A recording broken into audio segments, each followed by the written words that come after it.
নিজের স্বামীর দ্বিতীয় স্ত্রী হিসেবে নিজেরই সৎবোনকে দেখে চমকে উঠল ইরোনিয়া। তার হাতে থাকা বরণ ডালাটা কেঁপে উঠল।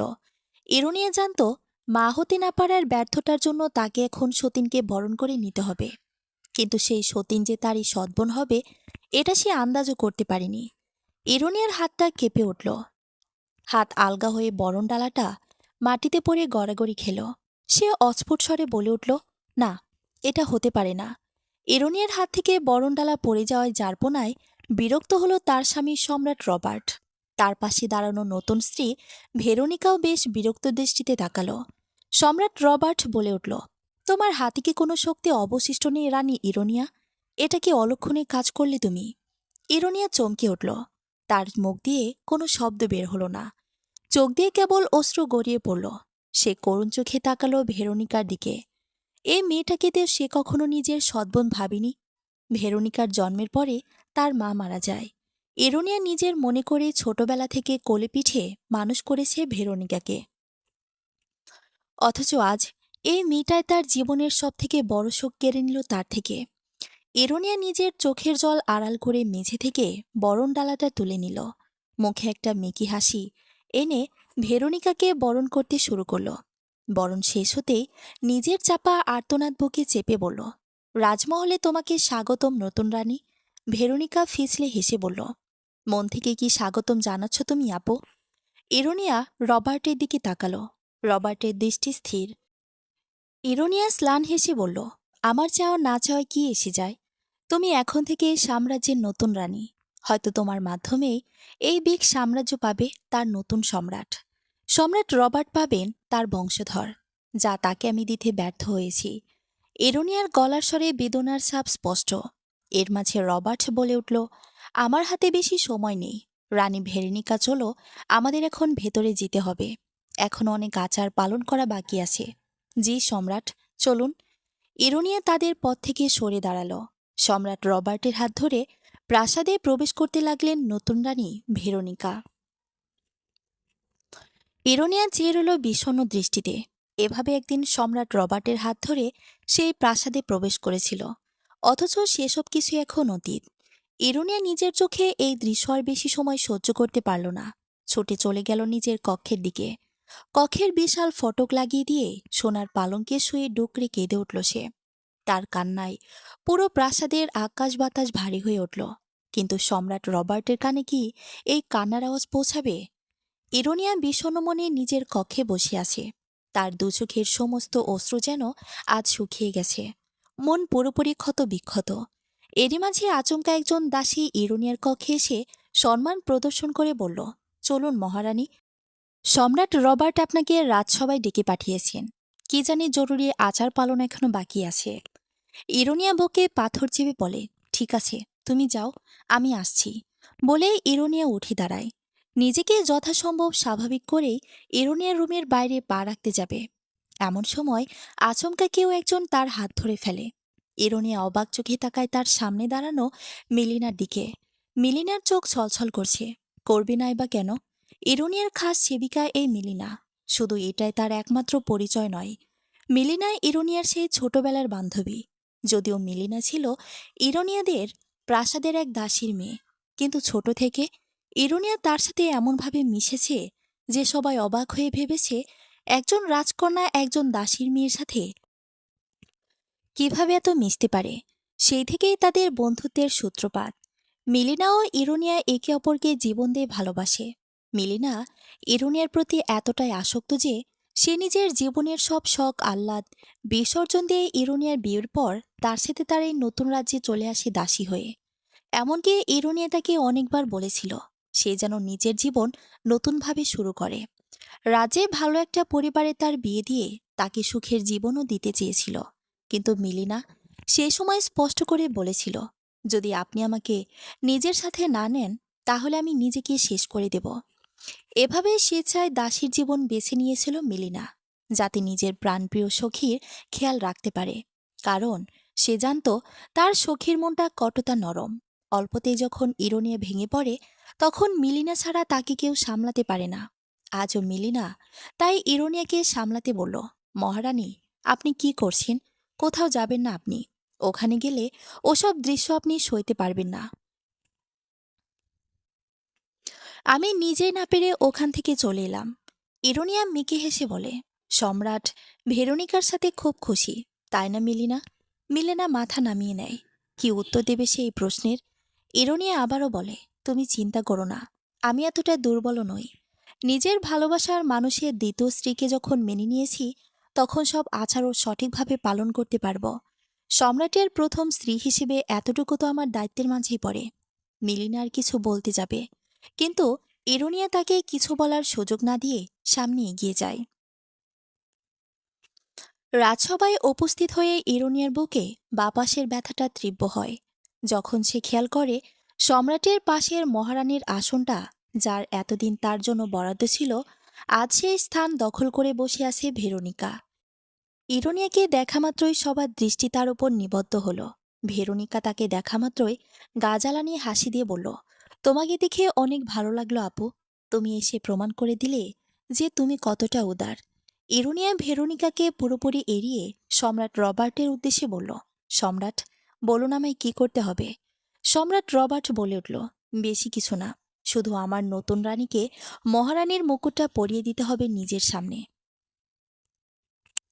ইরোনিয়ার কষ্টের পারদ বাড়ে। তার মুকুটও এখন ভেরোনিকার দখলে চলে যাবে। ইরোনিয়া নিজেকে যথাসম্ভব স্বাভাবিক রেখে বলে, ব্যাস এটুকুই? না, শুধু এটাই না, তোমাকে নিজের হাতে আমার ও রানী ভেরোনিকার বাসর ঘর সাজাতে হবে, রাজ্যের সুন্দর সব ফুল দিয়ে। ইরোনিয়া স্তম্ভিত। এতটাও অমানবিকতা সে আসেনি। লজ্জায় অপমানে তার পুরো শরীর কেঁপে উঠল। ভেরোনিকা যেন মজা পেল তার এই অবস্থা দেখে। বিদঘুটে হাসি দিয়ে বলল, হ্যাঁ আপু, অনেক সুমন্দ ঘর সাজাতে হবে। আমাদের বাসর ঘরটাও অনেক সুন্দরভাবে সাজাবেও। সম্রাট রবার্ট ইরোনিয়ার দিকে তাকিয়ে বলে, কি হলো, চুপ করে আসো কেন? ইরোনিয়া বলে, আপনার আদেশ শিরোধার্য সম্রাট। আমি এক্ষুনি রানী ভেরোনিকাকে রানীর মুকুট পরিয়ে দিচ্ছি। এবং এবং বাসর। ইরোনিয়ার গলা ধরে আসে। এর মধ্যে একজন দাসী রানীর মুকুটটা নিয়ে এগিয়ে আসে। ইরোনিয়া কাঁপা কাঁপা হাতে সেই মুকুটটা তুলে এগিয়ে যায় ভেরোনিকার দিকে। ভেরোনিকার একদম সামনাসামনি গিয়ে তার মাথায় মুকুটটা পরিয়ে দেয় ইরোনিয়া। ভেরোনিকা ইরোনিয়াকে জ্বালানোর জন্য বলে, আজ থেকে তোমার সবকিছু আমার আপু, আমার জন্য মন থেকে দোয়া করো। ইরোনিয়ার এক মুহূর্ত অপেক্ষা না করে দ্রুত ছুটে গিয়ে কক্ষে চলে আসে। রাজপ্রাসাদে সবাই আজ উৎসবে মেতেছে। রাজ্যের সকল দরিদ্র প্রজাদের মধ্যে আজ চলছে উপহার বিতরণ। রাজা প্রজা সবাই খুশি। এদিকে রানী ইরোনিয়ার জীবনে নেমে এসেছে চরম দুর্ভোগ। নিজের স্বামীর বাসর ঘর সাজানো, তাও এক অন্য নারীর সাথে। এই যন্ত্রণা ভাষায় প্রকাশ করা সম্ভব নয়। ইরোনিয়া নিজের চোখে জল মুছতে মুছতে পুরো বাসর ঘর একা সাজালেন। কারো সাহায্য তিনি নিতে চাইলেন না। এর মাঝে মিলিনা ছুটে এসে তাকে ঝাপটে ধরে বলল, এসব আপনাকে করতে হবে না মহারানী, দয়া করে চলুন আমার সাথে। কিন্তু ইরোনিয়া তীব্র জেদ নিয়ে বলে, না, সম্রাট আমায় আদেশ দিয়েছেন এই দায়িত্ব পালন করার, তার এই আদেশ আমি পালন করবই। এর মাঝেই ভেরোনিকাকে সাথে নিয়ে সেখানে উপস্থিত হন সম্রাট রবার্ট। তিনি এসেই এরোনিয়ার উদ্দেশ্যে বলেন, কাজ কতদূর এগোলো মহারানী? এরোনিয়া বলে ওঠে, হ্যাঁ, আপনাদের জন্য বাসর ঘর খুব সুন্দরভাবে সাজিয়ে দিয়েছি, দেখুন পছন্দ হয় কিনা। ভেরোনিকা বলে ওঠে, হ্যাঁ আপু, ভীষণ পছন্দ হয়েছে, তোমাকে অসংখ্য ধন্যবাদ। এরোনিয়া কিছু বলে না। এর মাঝে সম্রাট রবার্ট বলেন, তুমি তাহলে এখন আসতে পারো। আমি আমার নতুন রানীর সাথে এখন একান্তে কিছু সময় কাটাতে চাই। কথাটা শুনে ইরোনিয়া আর অপেক্ষা করলেন না। দ্রুত বেরিয়ে গেলেন কক্ষ থেকে। মিলিনাও গেলেন তার পিছু পিছু। সম্রাট রবার্ট সেসবে মনোযোগ না দিয়ে ভেরোনিকার আলিঙ্গন করে বলল, আমি আশা রাখছি তোমার মাধ্যমে আমি নিজের বংশধর পাব। ভেরোনিকা স্মিথ হেসে বলে, আপনার এই আশা পূর্ণ হতে পারায় আমার জীবনে সফলতা হব সম্রাট। অতপর সম্রাট রবার্ট ডুবে যান ভেরোনিকার মাঝে। এরোনিয়া নিজের কক্ষে এসে নিজের বিয়ের গাউন ও গহনাগুলো দেখছিলেন। আজ থেকে ঠিক 3 বছর আগে এমন একটি দিনেই তার সাথে বিগ সাম্রাজ্যের সম্রাট রবার্টের বিয়ে হয়েছিল। এরোনিয়ার রূপে, গুণে আশেপাশের সব সাম্রাজ্যের রাজকুমারী থেকে শতগুণে এগিয়ে থাকায় তার সমুদয় দিন যোগ্য পাত্রের কোনো অভাব হয়নি। দেশ বিদেশের শয়ে শয়ে সম্রাট রাজপুত্র এসেছিল তাকে নিজের স্ত্রী করার আশা নিয়ে। কিন্তু তাদের সবার মাঝে কেমন করে যেন বলিষ্ঠদেহী রবার্টের ওপর ইরোনিয়ার চোখ আটকে যায়। রবার্ট ও সম্বোধন সভায় এমনভাবে নিজেকে উপস্থাপন করে যে সবাই ছাপিয়ে তার দিকে সবার নজর লিপিবদ্ধ হয়। অতঃপর মহা সায়ম্বরে তাদের বিবাহ সমাপ্ত হয়। বিয়ের পরের দিনগুলো ইরোনিয়ার কাছে ছিল স্বপ্নের মতো। প্রথম দিকে সম্রাট রবার্ট তাকে ভালোবাসায় ভরিয়ে রাখতেন, কোনো অভাববোধ করতে দিতেন না। তাকে নিয়ে একসাথে কতবার মৃগা ভ্রমণে বেরিয়েছিলেন। কিন্তু এরপর যতদিন এগোতে থাকে, রানী ইরোনিয়া বুঝতে পারেন তার প্রতি সম্রাট রবার্টের মোহভঙ্গ হয়েছে। প্রায়শই তিনি দাসীমহলের দিকে সবথেকে সুন্দরী দাসীদের সাথে সময় কাটাতেন। ইরোনিয়া এসব থেকে ভেঙে পড়েন, কিন্তু তবু এটাকেই নিজের নিয়তি বলে মানিয়ে নেয়। কারণ সে ছোটবেলা থেকে নিজের বাবাকেও একই জীবন কাটাতে দেখেছেন। আসলে প্রত্যেক রাজ্যের রাজকন্যা ও রানীরা ছোট থেকেই এইসব বিষয়ে মানিয়ে নিতে থাকে। কারণ সম্রাটদের রাজকীয় জীবনে একাধিক নারী সঙ্গ স্বাভাবিক ধরা হয়। তবে এরোনিয়া ঠিক করে রেখেছিলেন, তার যদি কখনো পুত্র সন্তান হয়, তখন তিনি নিজের পুত্রকে এমনভাবে গড়ে তুলবেন যেন সে কখনো এমন না হয়। কিন্তু ভাগ্যের কি নিষ্ঠুর খেলা! ইরোনিয়ার কাছ থেকে মা হবার অধিকারী কেড়ে নিল ভাগ্য। কত বৈধ কবিরাজ দেখিয়েও কোনো কাজ হলো না। আর এই ফলস্বরূপ আজ এই পরিণতি। এসব ভাবনা থেকে বেরিয়ে ইরোনিয়া জানালার ধারে গিয়ে দাঁড়ালেন। আজ পূর্ণিমা, আকাশে বৃহৎ চাঁদের আলোয় চকচক করছে। সেই আলো এসে পড়ল ইরোনিয়ার চেহারার মাঝেও। ইরোনিয়া হালকা হেসে বলল, সৃষ্টিকর্তা, আপনার নির্ধারণ করা এই পরীক্ষাতেও আমি অংশ নিতে প্রস্তুত। নিজের সর্বোচ্চ ধৈর্য দিয়ে আমি এই পরীক্ষা দিয়ে যাব। আমার মা যে ভুল করেছিল তা আমি কখনোই করব না। কথাটা বলেই থমকে যায় ইরোনিয়া। তার মা পুত্র সন্তান জন্ম দিতে না পারায় তার বাবা দ্বিতীয় বিয়ে করেছিল। এই দুঃখ সইতে না পেরে ইরোনিয়ার মা আত্মহত্যা করেছিলেন। কথাটা মনে পড়তেই ইরোনিয়ার বুকটা হাহাকারে ফেটে যায়। যদিও প্রকৃতিও তার প্রতিশোধ নিয়েছিল। এরপর ইরোনিয়ার বাবা আরও 4টা বিবাহ করেছিলেন, কিন্তু পুত্র সন্তানের পিতা হতে ব্যর্থ হন তিনি। প্রত্যেকবারই জন্ম হয় কন্যা সন্তানের।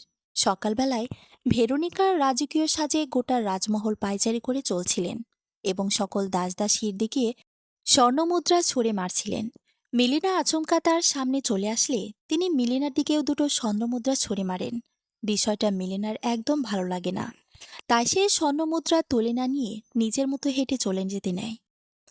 এমন সময় ভেরোনিকা এসে মিলিনার বাহু চেপে ধরে বলে, এই, তোর সাহস! তুই কোথায় যাচ্ছিস রে? আপুর লাইফে খুব মাথায় উঠে গেছিস, তাই না? তোকে কিভাবে মাথা থেকে নামাতে হয় সেটা আমি খুব ভালো করেই জানি। বলে ভেরোনিকা মিলিনার গায়ে হাত তুলতে যাবে। এমন সময় ইরোনিয়া সেখানে উপস্থিত হয়ে বলে, খবরদার ভেরোনিকা, এ স্পর্ধা তুমি দেখাবে না। ভেরোনিকা ক্ষিপ্ত চোখে তাকায় ইরোনিয়ার দিকে, চরম ক্ষোভ নিয়ে বলে, আপু, তুমি একটু বেশি ভালো মানুষ। এত ভালো হও ভালো হয়। আমি এই সব দাসী কিভাবে এত সাহস পাই একজন রানীকে অপমান করার? মিলিনা কিভাবে তোমায় অপমান করলো? আমি ওর দিকে দুটো স্বর্ণমুদ্রা ছড়ে দিয়েছিলাম, বাকি সব দাসীদেরও দিচ্ছিলাম। তারা সবাই কি সুন্দর করে তুলে নিচ্ছিল। আর এ কিনা স্বর্ণমুদ্রা না তুলে আমাকে ভাব দেখিয়ে চলে যাচ্ছিল। বলে ক্ষোভে ফুঁসতে থাকে ভেরোনিকা। এরোনিয়া শান্ত স্বরে বলে, সবাই নিজের আত্মসম্মান বিক্রি করে দেয় না ভেরোনিকা।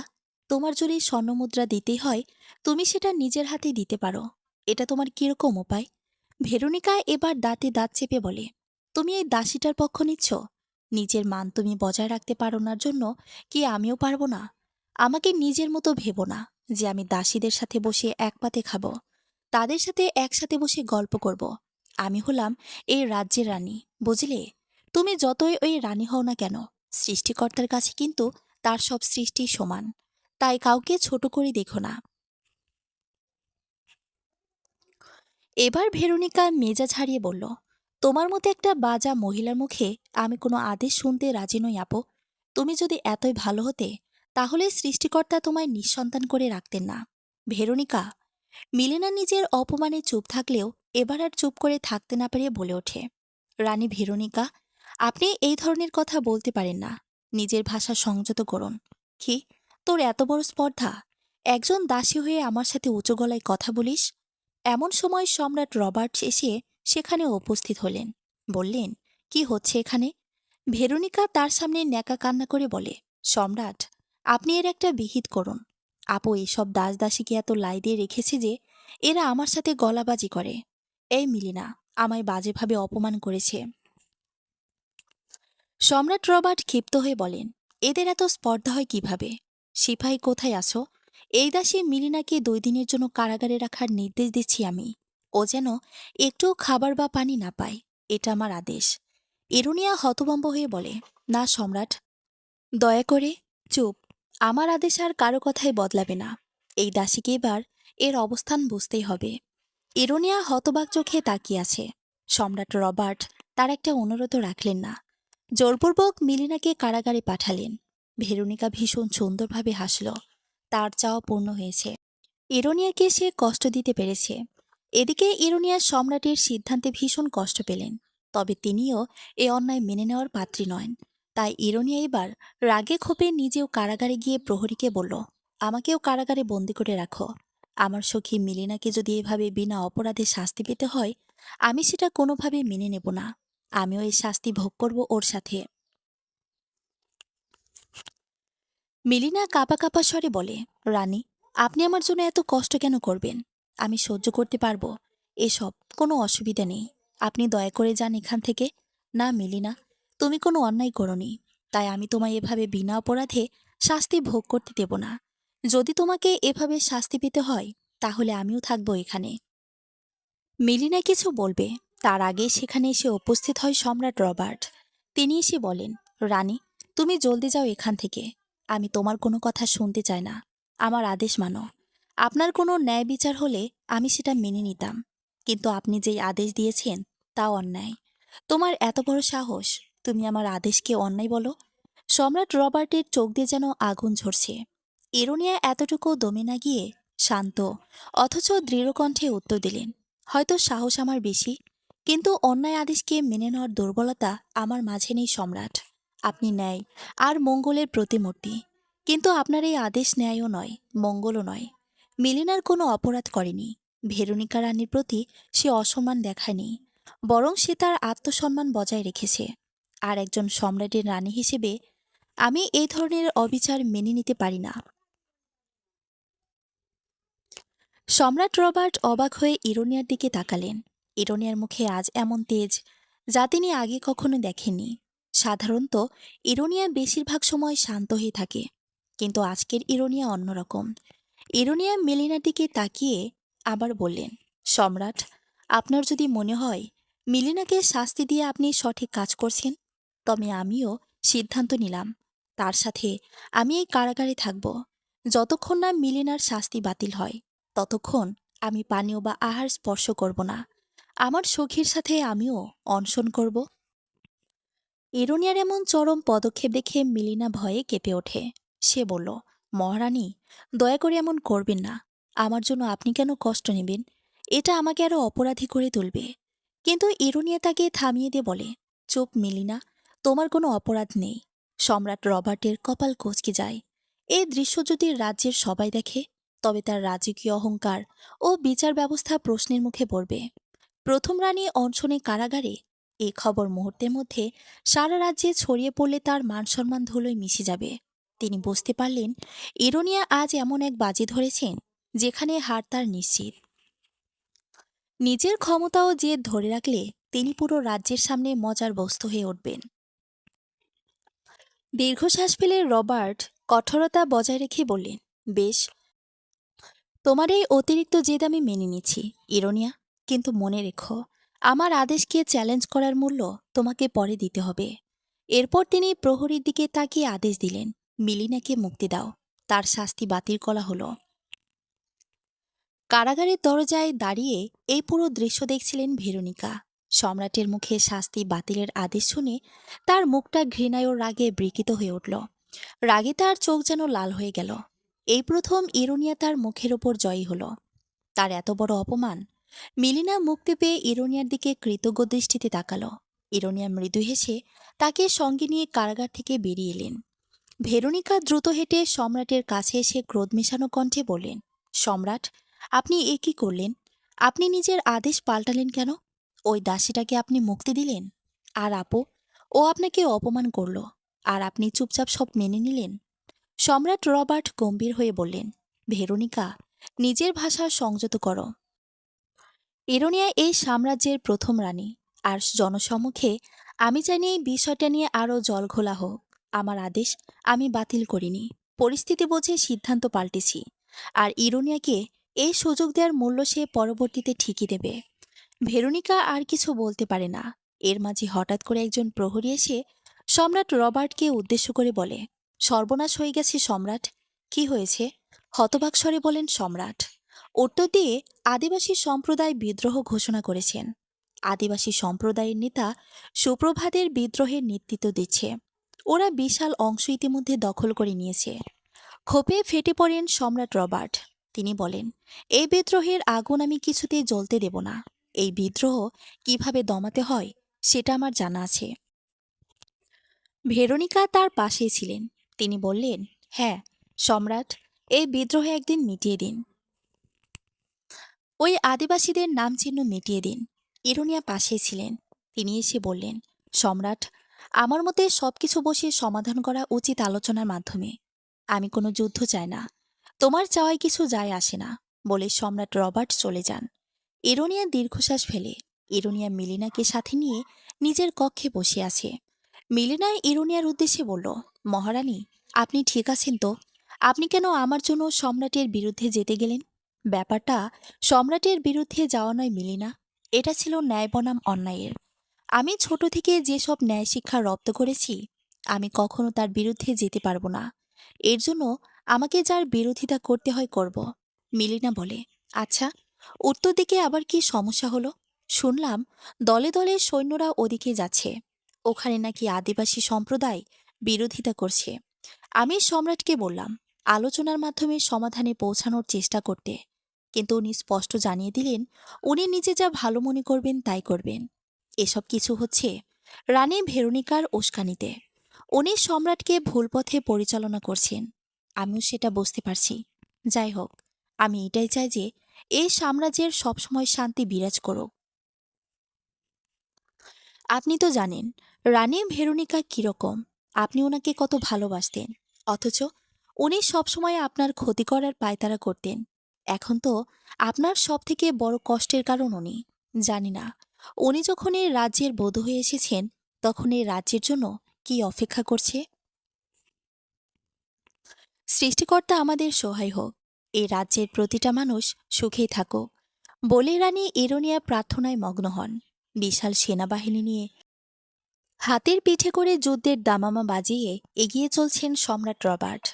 তার পাশে দাঁড়িয়েছেন তার সেনাপতি ম্যাক্স। ম্যাক্সের দৃষ্টিতেও যেন অগ্নি ঝরছে। বরাবরই বিধ্বংসী স্বভাবের ম্যাক্সের মনে মায়াদয়া বলতে কোনো বস্তু নেই।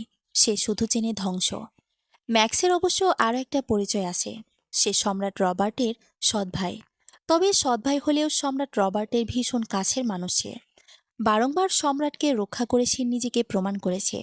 আর যে কোনো যুদ্ধে গেলে সেখানে সর্বাধিক ধ্বংসযজ্ঞ ঘটানোর তার উদ্দেশ্য। মহারাজের পাশে ঘোড়া ছুটিয়ে চলছেন ম্যাক্স। রবার্ট আচমকা ম্যাক্সের উদ্দেশ্যে বলে ওঠেন, আজ পুরো আদিবাসী সম্প্রদায়কে তোমায় ধুলোয় মিশিয়ে দিতে হবে। ওরা যেন বুঝতে পারে কার সাথে পাঙ্গা নিয়েছে। ম্যাক্স নিষ্ঠুর ভঙ্গিতে বলে, অবশ্যই সম্রাট, আজ ওদের বংশের প্রদীপ জ্বালানোর জন্য একজন ব্যক্তিও আর অবশিষ্ট থাকবে না। আপনার বিরুদ্ধে বিদ্রোহ করার চরম ফল আজ ওরা ভোগ করবে। বলে ম্যাক্স নিজের দৃষ্টি আরও বেশি কঠোর করে নেয়। ক্ষিপ্ত হায়নার মতো এগিয়ে চলতে থাকে সামনের দিকে। সম্রাট রবার্ট ম্যাক্সের প্রশংসা করে বলেন, তোমার উপর আমার সেই ভরসা আছে। আমি জানি শত্রুদের ধ্বংসের কাজে তুমি কতটা পারদর্শী। আজকে আমার সব শত্রুকে তুমি ধ্বংস করে দেবে, এ ব্যাপারেও আমি স্থির বিশ্বাসী। ম্যাক্সের বুক গর্বে ফুলে ওঠে। বিগ সাম্রাজ্যের উত্তর দিকের বিশাল অংশ দখল করে নিয়েছেন আদিবাসী সম্প্রদায়। এই সম্প্রদায়কে নেতৃত্ব দিচ্ছে সুপ্রভাত বাং। মূলত বহু বছর ধরে বিগ সাম্রাজ্যের সাথে আদিবাসীদের বিবাদ চলছিল। বিবাদের মূল বিষয় হল বিগ সাম্রাজ্যের সৈন্যরা অবৈধভাবে আদিবাসীদের তাদের এলাকা থেকে উচ্ছেদ করে এবং তাদের ভূমিতে থাকা দামি সব রত্ন নিজেরা দখলে নেয়। অথচ আদিবাসীদের উন্নয়নে কোনো পদক্ষেপ নেয় না। এ নিয়ে সুপ্রভাত বাং এর বাবা তথা পূর্বকালীন আদিবাসী নেতা আসমান বাংয়ের আমল থেকেই সমস্যার সূত্রপাত হয়। তিনি দফায় দফায় সম্রাট রবার্টের দরবারে গিয়েও কোনো সুফল পাননি। তিনি কোনো ঝামেলায় যাননি, কারণ তিনি চেয়েছিলেন আলোচনার মাধ্যমে সমাধানে পৌঁছাতে। তবে সুপ্রতাপ বাং স্বভাবে ভিন্ন। ছোট থেকে নিজের অঞ্চলের মানুষদের ওপর অমানবিক নির্যাতন দেখে তার মনে প্রতিহিংসার তৈরি হয়। তাই নিজের বাবার মৃত্যুর পর সে যখন আদিবাসী সম্প্রদায়ের নেতা হয়, তখন সে নিজের বাবার দেখানো শান্তির পথে না হেঁটে সে সহিংস্র সংগ্রামের পথে হাঁটে। আর এতে সে বিশাল সাফল্য পায়। আজ যখন তিনি জানতে পারেন সম্রাট রবার্ট বিশাল সেনাবাহিনী নিয়ে আসছে তাদের উপর আক্রমণ করতে, তখন নিজেই নিজের কক্ষে এসে নিজের পিতার আসমানবাঙির ছবির সামনে প্রার্থনা করার ভঙ্গিতে দাঁড়িয়ে বলেন, বাবা, আমি জানি তুমি বেঁচে থাকলে আমার এই পদক্ষেপে একদম খুশি হতে না, কারণ তুমি সবসময় শান্তি ও অহিংসার কথা বলতে। আমি এটাও জানি আজ আমাদের বহু জনগণ প্রাণ হারাবে, এমনকি আমার নিজের প্রাণেরও কোনো নিশ্চয়তা নেই। তবু আমি মনে করি ভীরুর মতো ১০০ বছর বাঁচার থেকে বীরের মতো ১০ বছর বাঁচাই ভালো। তাই আমি আজ নিজের সবটুকুই বিসর্জন দিতে প্রস্তুত। আমরা কোনো অন্যায় করছি না, নিজেদের অধিকারের জন্য লড়াই করছি। সৃষ্টিকর্তা অবশ্যই আমাদের পাশে থাকবেন। সুপ্রভাতের এই কথা বলার মাঝেই কেউ তার পিঠে আলতো স্পর্শ করে। সুপ্রভাত পেছনে ফিরতে দেখতে পান তার স্ত্রী সুলতাকে। সুলতার চোখ অশ্রুতে টলমল করছে। নিজের স্বামীর কথা ভেবেই তার এই অবস্থা, কারণ নিজের স্বামীকে তিনি অনেক বেশি ভালোবাসেন। আজ যখন তিনি বুঝতে পারছেন তার স্বামীকে চিরতরের জন্য হারিয়ে ফেলতে পারেন, তখন তার মন মানছে না। সুপ্রভাত সুলতাকে বুকের সাথে জড়িয়ে ধরে বলেন, কেঁদো না লক্ষ্মীটি। আজ যদি আমি ফিরি তাহলে বীরের বেশে ফিরব। যদি আমার মৃত্যু হয় তাও হবে বীরের বেশে।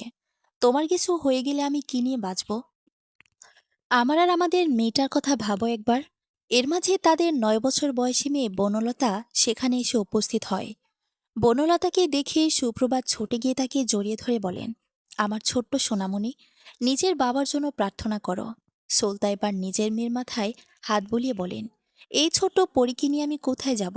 সুপ্রভাত বলেন, আমি আমার বিশ্বস্ত সহচরদের বলে রাখছি, কোনো বিপদ দেখলেই তোমাকে আর বনলতাকে সাবধানে সুরক্ষিত স্থানে পৌঁছে দিতে। এ নিয়ে কোনো চিন্তা করো না। সুলতার কিছু বলবেন, এমন সময় কয়েকজন তাদের কক্ষে প্রবেশ করে সুপ্রভাতের উদ্দেশ্যে বলেন, সর্বনাশ হয়ে গেছে নেতা। সম্রাট রবার্টের বিশাল সেনাবাহিনী ইতিমধ্যেই আমাদের এলাকায় ঢুকে পড়েছে। আমাদের বিদ্রোহী বাহিনী ওদের সাথে পেরে উঠছে না। ওদের কাছে নানা আধুনিক অস্ত্র এবং গোলাবারুদও আছে। আমরা ওদের সামনে পুরোপুরি অসহায়। সুপ্রভাত তীক্ষ্ণ চোখে তাকিয়ে তীর ধনুক তুলে নিলেন নিজের হাতে আর বললেন, ওদের কাছে আধুনিক অস্ত্র থাকতে পারে, কিন্তু আমাদেরও সাহসের কোনো কমতি নেই। জয় আমাদেরই হবে। সৃষ্টিকর্তা ন্যায়ের পাশেই থাকবেন বলেই তিনি বেরিয়ে যান। সুলতান নিজের মেয়ে বনলতাকে বুকে জড়িয়ে ধরে। এদিকে সম্রাটের বাহিনীর সাথে আদিবাসী সম্প্রদায়ের তীব্র যুদ্ধ শুরু হয়। ইরোনিয়া প্রাসাদে বসে সম্রাট রবার্টের জন্য এবং গোটা রাজ্যের মঙ্গলের জন্য সৃষ্টিকর্তার কাছে প্রার্থনা করেছেন। তিনি এই প্রার্থনায় এতটাই নিমগ্ন হয়েছেন যে সকাল থেকে খাওয়া দাওয়া কোনো কিছুই ঠিকমতো করেননি। মিলিনা ইরোনিয়ার এই অবস্থা দেখে স্তম্ভিত হয়ে গেলেন। সে ইরোনিয়ার মুখের কাছে খাবার এনে বলল, এই খাবারটুকু খেয়ে নিন মহারানী, না হলে যে আপনি অসুস্থ হয়ে পড়বেন। ইরোনিয়া বলে, না, আমি এখন কিচ্ছু খাবো না মিলিনা। আমার মন এখন একদম ভালো নেই। আমার মন বারবার বলছে আজ খুব বড় অমঙ্গল কিছু ঘটতে চলেছে। তাই এখন সৃষ্টিকর্তাই আমার একমাত্র ভরসা। তিনিই পারেন আমার মনকে শান্ত করতে এবং আসন্ন বিপদ থেকে রক্ষা করতে। মিলিনা কিছু বলতে যাবে, এমন সময় আচমকা ভেরোনিকা এসে সেখানে উপস্থিত হয়। ভেরোনিকা এসেই ইরোনিয়ার উদ্দেশ্যে বলে, যত সব নাটক, এখানে অমঙ্গলের কি আছে? মহারাজের এত বিশাল সেনা কি কখনো পরাজিত হবে নাকি ওই ক্ষুদ্র আদিবাসী সম্প্রদায়ের হাতে? এটা কশিনকালেও সম্ভব নয়। তুমি নিজেরই এই অতিরিক্ত ভালো মানুষের নাটক দেখানো বন্ধ করো আপু। এরোনিয়া রাগে স্বরে বলে, ভেরোনিকা, মুখ সামলে কথা বলো। তোমার সব কথায় এতদিন আমি কোনো প্রতিবাদ করিনি। তার মানে এই নয় যে তুমি আমার মাথায় চেপে বসবে। ভুলে যেও না, বয়সে এবং সম্মানে আমি তোমার থেকে অনেক বড়। ভেরোনিকা মুখ ফুলিয়ে বলে, লাভ কি? সম্রাটকে বংশধর দিতে পেরেছ তুমি? কথাটা শুনে ইরুনি আর কিছু বলতে পারে না, কারণ এটা তার সবথেকে দুর্বলতার জায়গা। মিলিনা কিছু বলতে নেবে, কিন্তু ইরুনিয়া তাকে ইশারা করে থামিয়ে দেয়। এদিকে ভেরোনিকা বলে ওঠে, তোমরা এসব নাটক করতে থাকো, আমি একটু হেসেলের ওদিক ঘুরে আসি। আজ সম্রাট রাজ্য জয় করে ফিরবেন, ওনাকে তো ভালো মন্দ রেঁধে খাওয়াতে হবে। গোটা রাজ্যে আজ ভরিবোজ হবে। এসব ন্যাকামো দেখার আমার সময় নেই, বলে ভেরোনিকা স্থান ত্যাগ করে। এদিকে ইরুনিয়া দীর্ঘশ্বাস ফেলে। মিলিনা বলে, ইনি যে নিজেকে কি ভেবেছেন কে জানেন। ইনি রাজ্যে আসতে না আসতেই এত বড় একটা যুদ্ধ শুরু হলো। জানি না সামনে আরো কত কি হবে। সুপ্রভাত ওর আদিবাসী সৈন্যরা বিন্দুমাত্র ভয় না পেয়ে সাহসের সাথে সম্রাট রবার্টের বিশাল সেনাবাহিনীর মোকাবেলা করছিল।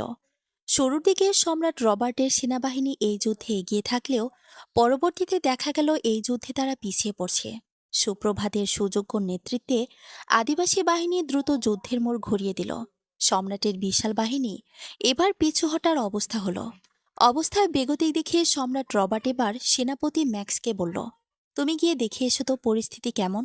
আমার এত বিশাল সাজবাহিনী কিভাবে ওই সামান্য আদিবাসীদের কাছে ধরাশায়ী হতে পারে আমি বুঝতে পারছি না। ম্যাক্স এবার ক্ষিপ্ত গতিতে এগিয়ে গিয়ে যুদ্ধের নেতৃত্ব দিল। শুরুতে সে প্রতিপক্ষকে ভালোই ঘায়েল করল, কিন্তু এরপরে আসলো বিপদের আগমন ঘটল। সুপ্রভাত ও ম্যাক্স যখন সামনাসামনি হলো, তখন দুজনেই সমানে সমানে লড়ছিল। কেউ কাউকে ছাড় দিতে রাজি নয়। সুপ্রভাত তার বাবা রেখে যাওয়া তরল হাতি নিয়ে ম্যাক্সের সাথে লড়াইয়ে নামল। ম্যাক্স ও সুপ্রভাতকে হারানোর যথেষ্ট চেষ্টা করল, কিন্তু একসময় সুপ্রভাত ম্যাক্সকে ধারাশায়ী করে মাটিতে ফেলে দিল। বীর সেনাপতি ম্যাক্সের এই অবস্থা দেখে উপস্থিত সৈন্যগণ হতবিহ্বল হয়ে পড়ল, কারণ এই দৃশ্য তারা আগে কখনো প্রত্যক্ষ করেনি। ম্যাক্সও লজ্জায় মাথা হেঁট করে নিল। তার চোখ প্রতিশোধের আগুনে জ্বলতে লাগল। সুপ্রভাত বলে উঠল, তোমার খেলা এবার শেষ, বলে যেই না ম্যাক্সের গলায় কোপ দিতে যাবে, এমন সময় ম্যাক্স হাত মুষ্টিবদ্ধ করে ধুলো নিয়ে সুপ্রভাতের চোখে ছুঁড়ে মারল এবং তাকে ধরাশায়ী করে ফেলল। সুপ্রভাত একটু পিছিয়ে যেতেই ম্যাক্স সুযোগ বুঝে উঠে নিজের ঘোড়ায় উঠে পড়ল। তার মাথায় এবার প্রতিশোধের আগুন দাউ দাউ করে জ্বলছিল। ম্যাক্স সুপ্রভাতের ব্যাপারে আগে সব খবর নিয়ে ফেলেছিল। তার দুর্বলতাও সে জানে। ম্যাক্স বলে ওঠে, আমি চাইলে সুপ্রভাতকে শেষ করে দিতে পারতাম, কিন্তু ও যেভাবে আজ আমার সেনার সামনে আমাকে অপদস্থ করেছে, তার জন্য এই শাস্তি অনেক কম হয়ে যেত। এই জন্য আমি ওর জন্য নতুন কিছু ভেবেছি। এমন কোনো শাস্তি আমি ওকে দেব যা ওর সারা জীবন মনে থাকবে। বেঁচে থেকে ও তোর পাবে এই জন্য, বলে ম্যাক্স সুপ্রভাতের বাড়ির অভিমুখে রওনা দেয়। সুপ্রভাতের বাড়িতে সুলতা তখন তার মেয়ে বনলতাকে বুকের সাথে জড়িয়ে ধরেছিল। বনলতা সুলতাকে বলেছিল, বাবা কোথায় চলে গেল মা? সে কি আর কখনোই আসবে না? হুশ, এসব কথা বলতে নেই, তোমার বাবা শীঘ্রই ফিরবে। আচ্ছা। এর মাঝে হঠাৎ করে তাদের বাড়ির বাইরে থাকা একজন রক্ষী ছুটে এসে বলল, নেতাপত্নী, আপনি দ্রুত আপনার মেয়েকে নিয়ে বেরিয়ে যান এখান থেকে, শত্রুপক্ষ এদিকে ছুটে আসছে। কথাটা শুনেই সুলতা বনলতাকে বুকের সাথে আগলে নিয়ে বলে, না, এটা হতে পারে না। বনলতা বলে, কি হয়েছে মা? আমি কিছু বুঝতে পারছি না। সুলতা বনলতাকে কোলে নিয়ে বলে, আমাদের এক্ষুনি যেতে হবে। কোথায় যাব জানি না, শুধু এটুকু জানি যে যেতে হবে। বলেই সুলতা পেছনের দরজা দিয়ে বেরিয়ে যায়। যত দ্রুত পারে ছুটতে থাকে, কিন্তু একটু পরে ম্যাক্স তাদের পথ আটকে ধরে শয়তানি হাসিতে বলে, খেলা শেষ। এরপরই জোরপূর্বক সুলতা ও বনলতাকে নিজের ঘোড়ায় তুলে নেয়। ম্যাক্সের অনুপস্থিতিতে সুপ্রভাতের নেতৃত্বে আদিবাসী সম্প্রদায় প্রায় জয়ের কাছাকাছি পৌঁছে যায়। তারা এক প্রকার আনন্দে মেতে ওঠে। সম্রাট রবার্টও ভয়ে পালানোর পথ খুঁজতে থাকেন। সুপ্রভাত চিৎকার করে বলেন, কোথায় গেল ওই ভীরু ম্যাক্স? এসে নিজের চোখে নিজের পরাজয় দেখে যাক। এমন সময় ম্যাক্স সেখানে উপস্থিত হয়, সুলতার বনলতাকে সাথে নিয়ে। উপস্থিত হয়েই বলে, এদিকে দেখো, তোমার জন্য অনেক সুন্দর উপহার এনেছি। সুপ্রভাত এই দৃশ্য দেখে হতবাক হয়ে যান। বলে ওঠে, সুলতা, বনলতা, আদিবাসী সম্প্রদায় এর সবাই হতবিহ্বল হয়, কারণ তারা নারী জাতিকে ভীষণ সম্মান করে। নিজেদের ঘরের মেয়ে বউ তাদের কাছে অমূল্য সম্পদ। যখন তারা নিজেদের নেতা স্ত্রী ও মেয়েকে এভাবে দেখে, সবাই এক মুহূর্তে স্থবির হয়ে যায়। আর এই সুযোগ নিয়ে সম্রাট রবার্টের বাহিনী তাদের উপর অতর্কিতভাবে হামলা চালিয়ে তাদের ধরাশায়ী করে ফেলে। সুপ্রভাত বলে ওঠে, কাপুরুষ, আমাদের মাঝের যুদ্ধে তুই আমার পরিবারকে কেন আনলি? ম্যাক্স বলে, আমাকে কাপুরুষ বললি তুই? এত সাহস! এবারের পরিণাম ভোগ কর। বলেই ম্যাক্স সুলতাকে ধাক্কা দিয়ে যুদ্ধের ময়দানে ফেলে দেয়। কয়েকজন সৈন্য সুলতাকে তুলে নিয়ে তার পরিধানের বস্ত্র ধরে টানাটানি করতে থাকে। বনলতা বলে ওঠে, মা। এদিকে সুপ্রভাতও কাতর স্বরে বলে, সুলতা, আমার স্ত্রীকে ছেড়ে দে বলছি।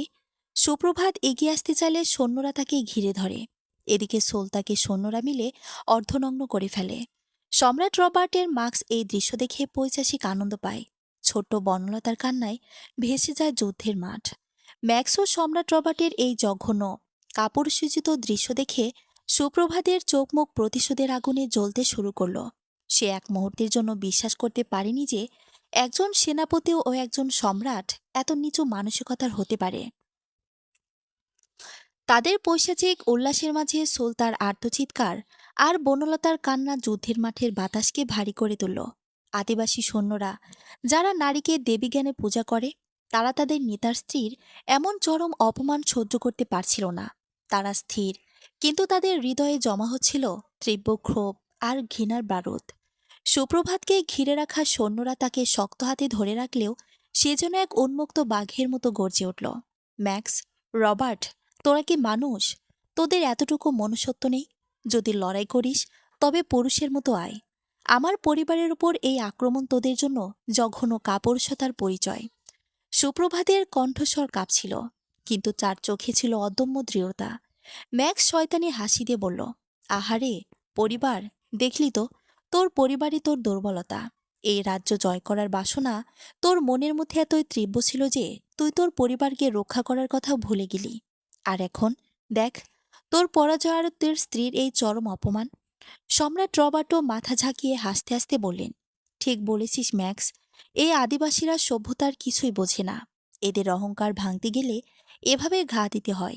দেখ সুপ্রভাত, তোর স্ত্রী এখন আমাদের হাতের মুঠোয়। আর তোর মেয়ে।